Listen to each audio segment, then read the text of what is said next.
The morning everything fractured began without drama, without thunder, without any cinematic warning that my 34-year marriage was about to collapse under the weight of its own quiet deceit.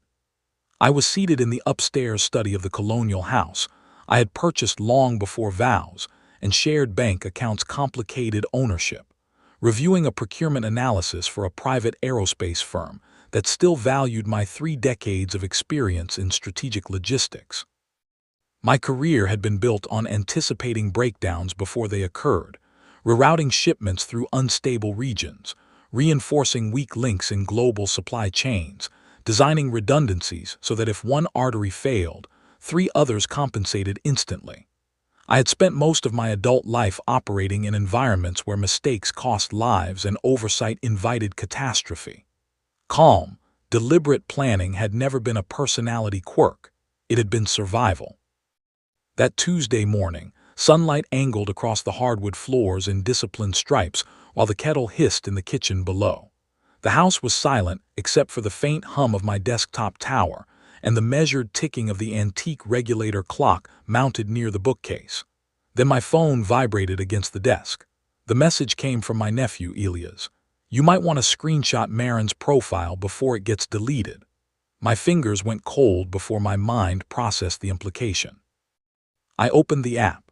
There she was, my wife, the woman who once accused me of lacking passion, draped across a teak lounge chair beside an infinity pool that bled into turquoise water.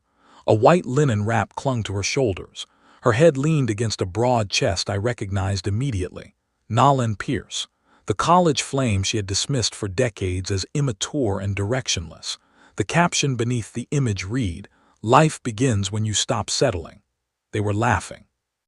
My wife's left hand, still bearing the ring I had purchased after 3 months of overtime consulting work in my early 30s, rested possessively on his thigh. I stared at the screen. My coffee cooled. Something inside me cooled faster. I did not shout. I did not throw the phone. I simply inhaled the way I had before briefing rooms and crisis meetings and opened my laptop. For years Marin had described me as predictable, as structured to a fault. She mistook my caution for timidity, my organization for monotony. She wanted unpredictability, spontaneity, the kind of cinematic chaos that looks romantic on filtered screens. What she failed to understand was that structured men do not crumble when provoked. They recalibrate. Within 4 minutes I had accessed our shared financial dashboards. Within 8, I had isolated every joint asset. Years earlier, after watching her spiral into anxiety when her mother faced unexpected surgery, I had established layered financial partitions, separate accounts under her name for security, joint accounts for household liquidity, independent reserves under my sole authority. I believed I was protecting her from instability. Instead, I had unintentionally created a system that now protected me. I transferred precisely 50% of the liquid balance from the shared savings into my private trust account, documenting timestamps automatically. I deactivated the joint credit line currently underwriting her tropical rebellion.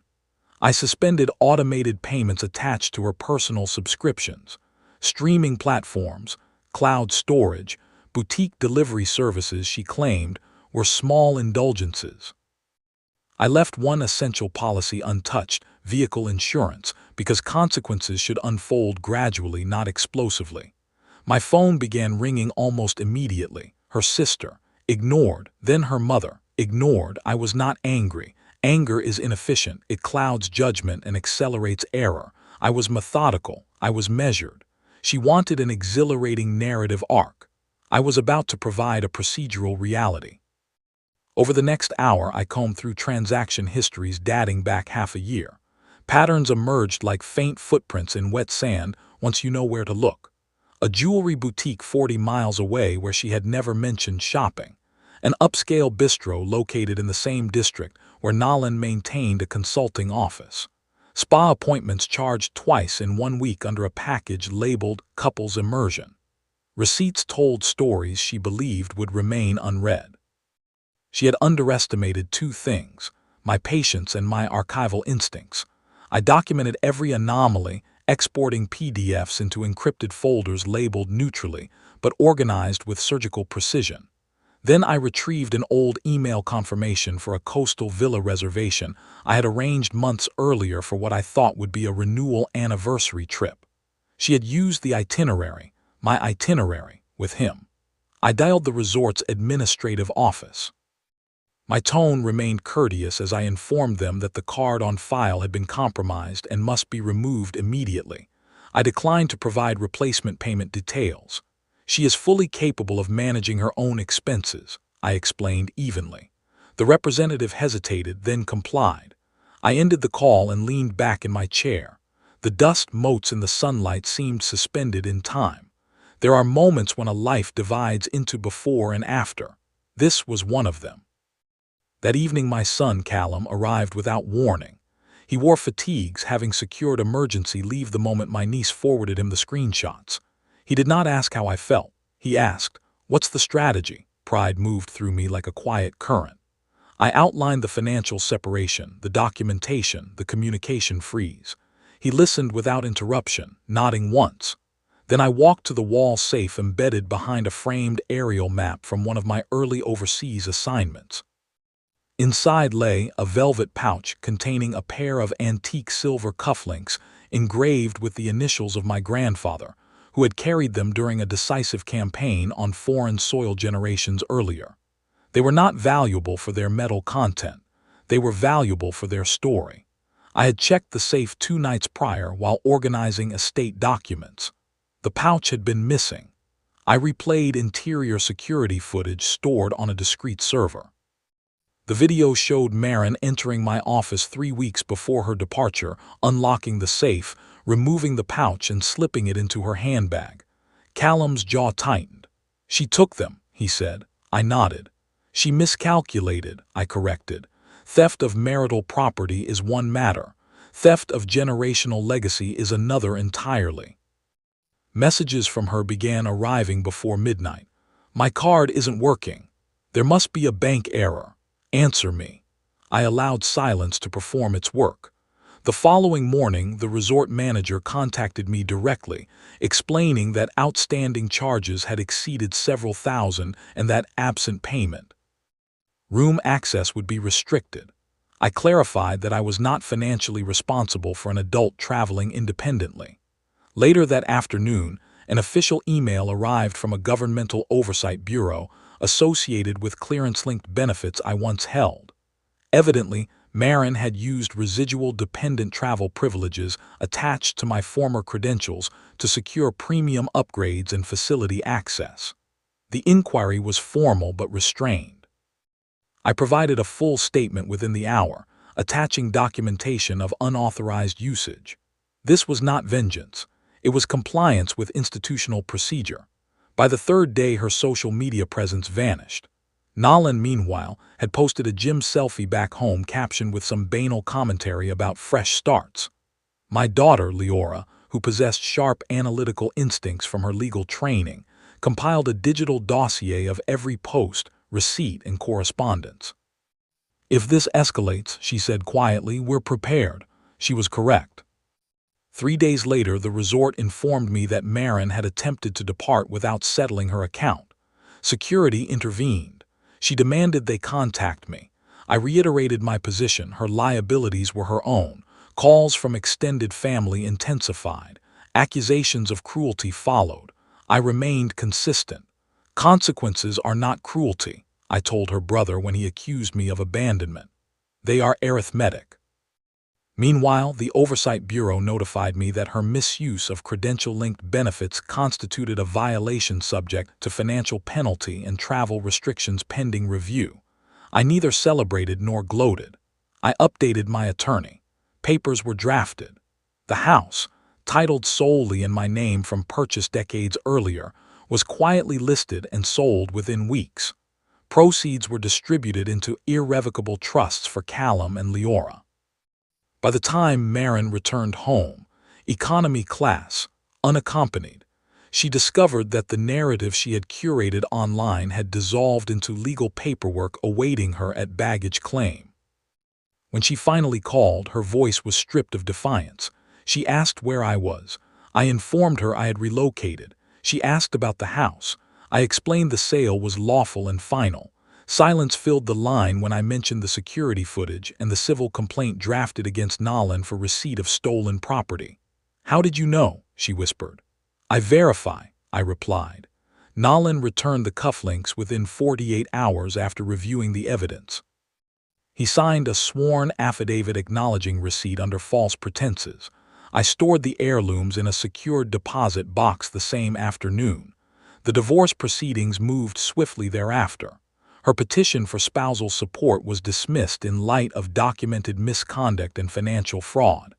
97 days after filing, the decree was entered. There was no celebration, only closure.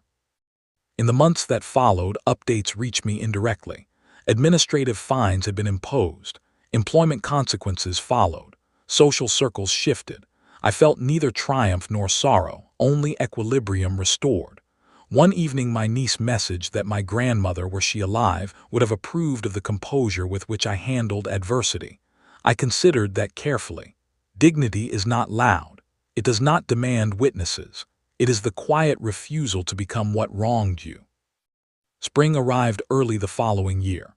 The air carried that subtle warmth that signals renewal without fanfare. Leora introduced me to a colleague from her hospital department, a woman named Helena with silver threaded through dark hair and laughter unburdened by performance. She did not ask for spectacle. She valued steadiness. We spoke over coffee about mountain trails and archival documentaries, about grown children and second chapters. There was no urgency, no theatrics, just presence. 8 months after that photograph by the infinity pool detonated my marriage, I stood on a ridge overlooking an expanse of rolling green with Helena's hand resting lightly in mine. There was no caption, no audience, no filtered declaration about refusing to settle. There was simply the quiet understanding that excitement does not reside in chaos. It resides in clarity. I had spent decades designing contingencies for crises across continents. I never expected the most significant one would unfold at my own breakfast table. Yet here I was, intact, heirlooms reclaimed, children steady at my side, future unclouded. Some things are worth defending. Some lessons are worth the cost. And sometimes the most decisive victory is not retaliation, but restraint refined into action. The ridge where Helena and I stood that afternoon overlooked a valley threaded with late-season wildflowers, the kind that bloom quietly without demanding admiration. The wind moved in deliberate currents, bending tall grass in synchronized waves, and I found myself reflecting on how different this silence felt from the manufactured stillness that used to hang in my old house before arguments that never fully surfaced. Helena did not press for explanations about my past, nor did she pretend indifference. She possessed the rare balance of curiosity without intrusion.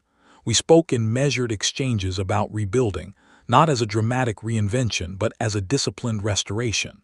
I told her that my life had never been about spectacle. It had been about systems, structures that hold under pressure. She smiled and said, "Systems fail when someone inside them decides they don't want stability anymore."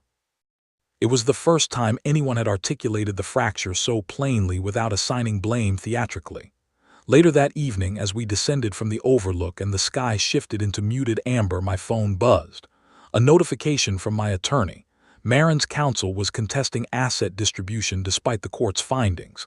I showed Helena. She didn't react with alarm. "Will it change anything?" she asked calmly. "No," I replied. "It will cost her more money and produce the same outcome." Helena nodded once as if that closed the matter. That steadiness, no rush of adrenaline, no impulse toward outrage, felt foreign and deeply welcome. The weeks that followed were procedural. Marin's appeal was brief and largely symbolic. The appellate review upheld the original decree without modification. Legal documentation arrived with the unemotional language court's favor, concise, definitive, devoid of commentary. My attorney confirmed there would be no further hearings unless she initiated entirely new claims, which seemed financially improbable given the penalties she had already incurred from the benefits investigation. I archived the documents both digitally and physically, placing copies in a fireproof cabinet, alongside estate materials and trust declarations for Callum and Leora. My children visited often during that period, not because I required supervision, but because cohesion had become instinctual. Callum would sit across from me at the dining table reviewing his own long-term financial planning, occasionally asking about investment diversification. Leora updated me on her hospital's compliance cases, laughing at bureaucratic absurdities with a sharp wit that reminded me of her grandmother. Neither mentioned their mother unless necessary. The absence of bitterness in our conversations signaled something important. We had processed the rupture without allowing it to metastasize into permanent resentment. One afternoon, a registered letter arrived bearing a return address I did not recognize. Inside was a handwritten note from Maren. The handwriting was unmistakably hers, angular, controlled, as though each letter required effort. She did not apologize in dramatic language. She did not plead for reconciliation. Instead, she wrote about miscalculation, about mistaking comfort for confinement, about confusing steadiness with stagnation. She admitted Nolan had severed contact entirely once the investigation escalated, and that the isolation she experienced abroad forced her to confront the reality that the excitement she pursued had been performative rather than sustaining. I read the letter twice.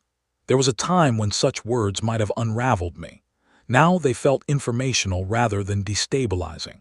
I did not respond, not out of cruelty, but because engagement would reopen channels deliberately sealed.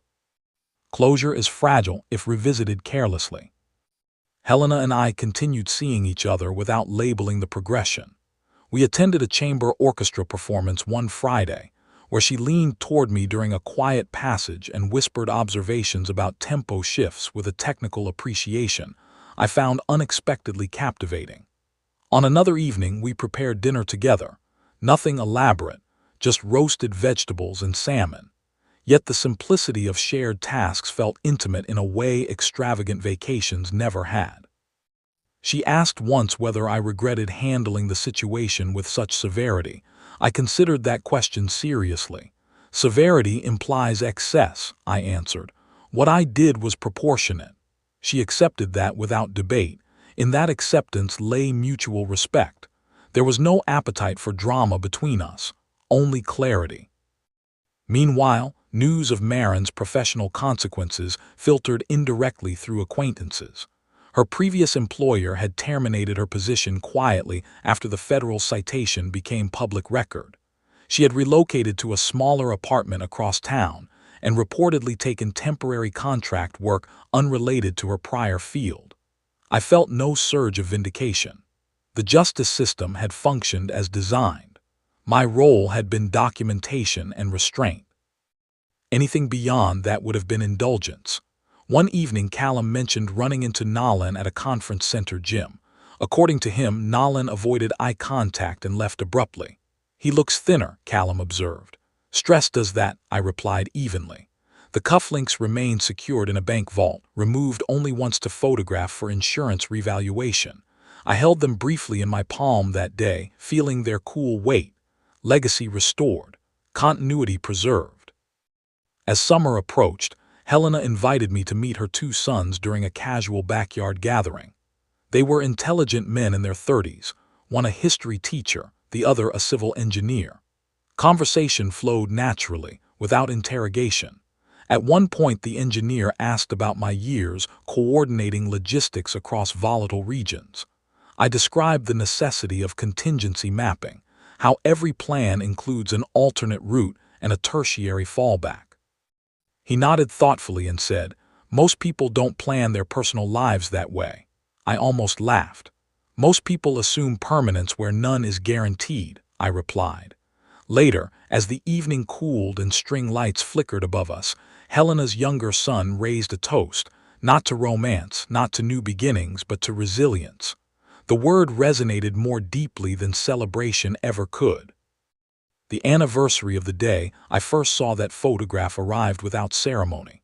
I noticed the date only because it appeared on a document header I was reviewing. There was no spike of anger, no ache of humiliation, only recognition that 12 months had passed and the architecture of my life now looked entirely different. I spent that evening on my balcony overlooking the city skyline, reflecting on the paradox that what began as betrayal ultimately clarified what endurance truly means. Helena joined me with 2 glasses of red wine.